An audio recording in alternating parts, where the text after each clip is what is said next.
ఆవిరి కుడుము అనేది ఇడ్లీ కంటే చాలా మంచిదంటానికి కొన్ని ప్రత్యేక కారణాలు ఉన్నాయి. ఇడ్లీలో ఉప్పుడు రవ్వ ఉంటుంది, తెల్లటి బియ్యపు రవ్వ.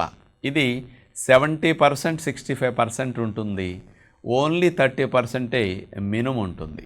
కానీ ఇడ్లీ రవ్వ ఎక్కువగా ఉపయోగించటం వల్ల ఇడ్లీల ద్వారా షుగర్ కానీ, కొలెస్ట్రాల్ కానీ, ట్రైగ్లిసరైడ్స్ కానీ, ఊబకాయం కానీ, బాడీలో ఇన్ఫ్లమేషన్స్ కానీ ఎక్కువ వచ్చే అవకాశాలు ఉంటాయి. కాబట్టి ఇడ్లీ కంటే ఆవిరి కుడుము ఎందుకు మంచిదంటే, ఆవిరి కుడుములో కేవలం మినుములు మాత్రమే ఉంటాయి. ఆ మినుములు కూడా మీరు ముడి మినుముల్ని, పొట్టు తీయని మినుముల్ని నానపెట్టుకుని ఆవిరి కుడుము చేసుకుని అందులో బరువు, షుగరు, కొలెస్ట్రాల్, ట్రైగ్లిసరైడ్స్ తగ్గాలంటే కొత్తిమీర చట్నీ, టమోటా చట్నీ, పుదీనా చట్నీ ఇట్లాంటి చట్నీలతో అయితే ఆవిరి కుడుము మంచిది. కాబట్టి ఎప్పుడైనా టిఫిన్స్ తినాలన్నప్పుడు ఆవిరి కుడుము పూర్వం నుంచి వచ్చే సాంప్రదాయబద్ధమైన టిఫిన్ని అప్పుడప్పుడు తినగలిగితే ఇది చాలా మంచి మేలు చేస్తుంది.